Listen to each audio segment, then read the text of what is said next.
Page 341, German dance. So it's another little piece that you can just sight read, hopefully, and you got eighth notes going crazy. You might want to just try sight reading the right hand by itself first and see how you do.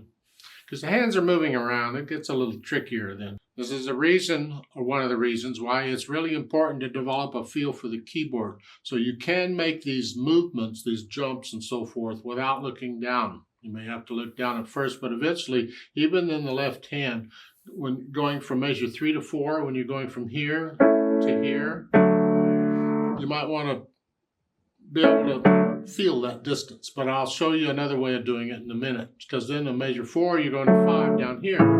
Isn't that nice? Yeah, we'll talk about that. Again, you're going to go through the process, but you kind of got to do everything at once. And you kind of go look everything over real carefully first before you play the first note. All right. I look it over. It's 2 lines long, treble bass clef, 1 sharp, 2 sharps in the key signature. This appears to be in the key of D major, because it could be D major or B minor. And if it sounds minor, I'll know it's B minor, but, you know, if I get into it, but I'm guessing it's D major. Do the scales and arpeggios for both, though. D major and B minor. Okay. 3/4 time signature with a pickup beat. And I'm going to connect everything first. I want a fingering that works connected if I can get it. Right hand, they're starting here, so I will too to start. We'll see if it works. 3 and 1. Remember the C sharp is in the key signal. Thumb. In measure 4, you don't need the natural sign in front of the D. It's a D natural anyway, but you had a D sharp before the being clear. My problem with that is it's nice to be clear, but you don't want to get to the point where, oh, they're going to depend on it. And they'll say, oh, there's no natural, so maybe it's still a sharp. No, it's natural. So don't always put in the courtesy signs, but I guess it's a D natural, okay? Okay. Then measure 5.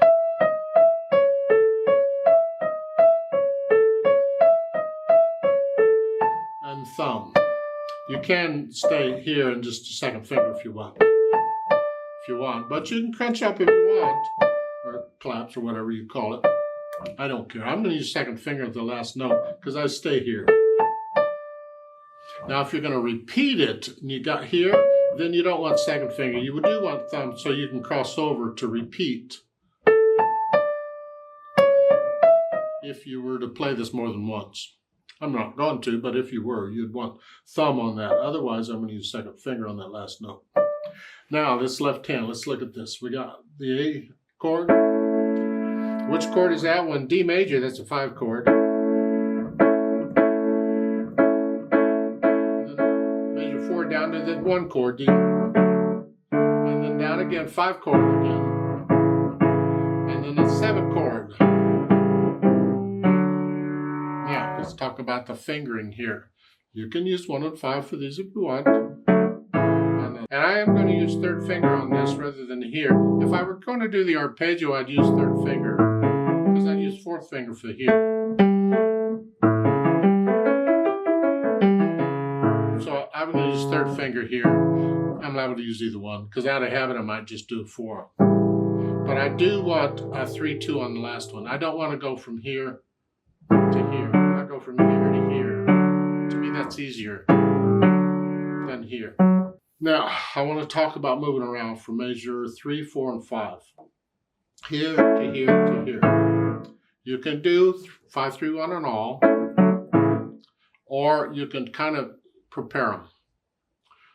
In measure 4, instead of here, for the last one, I can stretch out to the extended position, out to the octave, and do that fingering. Because then when I go down, all I'm doing is going to here. Just moving a little bit. So measure 4 is here.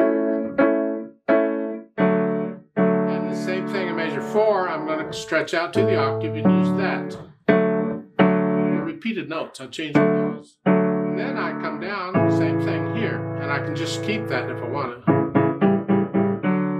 Whichever. So you might think about that fingering. It will help in some pieces. This piece, it may not make too much difference, although this is a fast piece and the right hand is going crazy. So you want to try and get this left hand where it's just kind of automatic. Then I'll put the hands together and I'm still connecting it.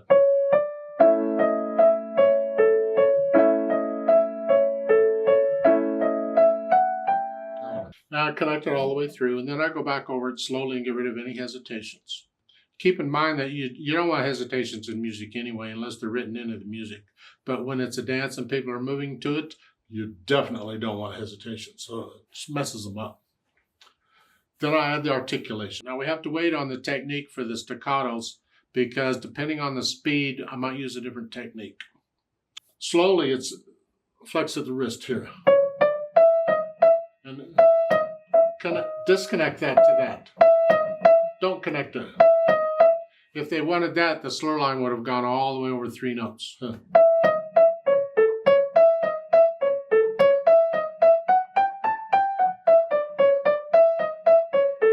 so. The left hand, you just play it.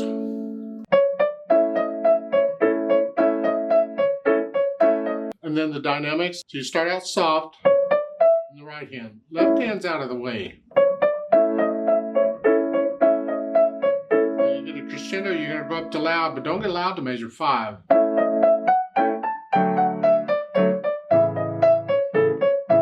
So plan out the crescendo in measures 3 and 4.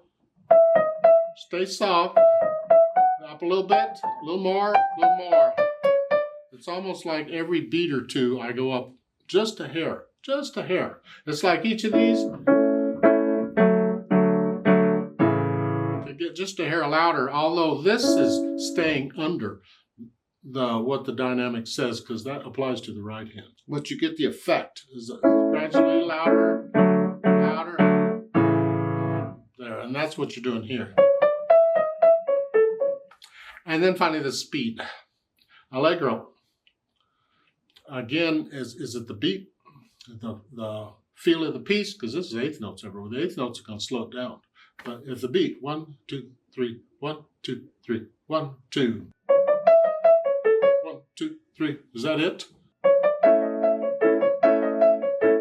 No? Is that 1, 2, 3? Or is it the speed of the 8th notes? Here.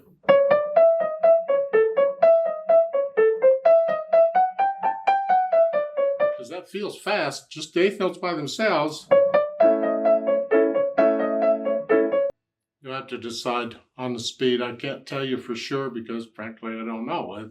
German dance, how do they dance? How fast do you think it should go? They're not going to be dancing to the 8th notes. They're going to be dancing to the beat, the quarter notes. 1, 2, 3, 1, 2. If that's the case, you.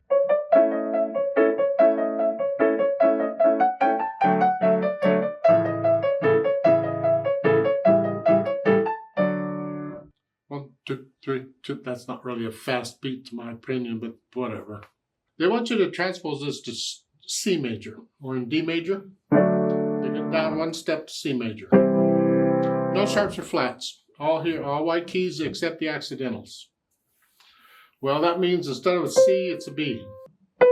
Or, because that's actually a C sharp because of the keys. You're going down a whole step. And you're just playing, everything in the music is down 1 note. So it's here.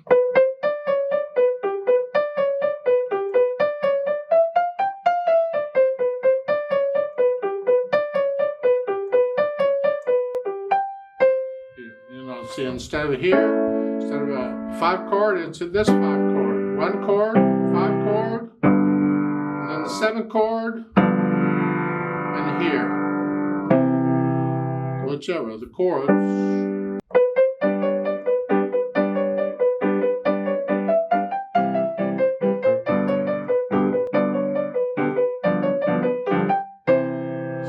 Whatever, you don't have to go that fast. The idea, take it somewhere else. So see, you're in D, go up to E major, or E flat, or whatever.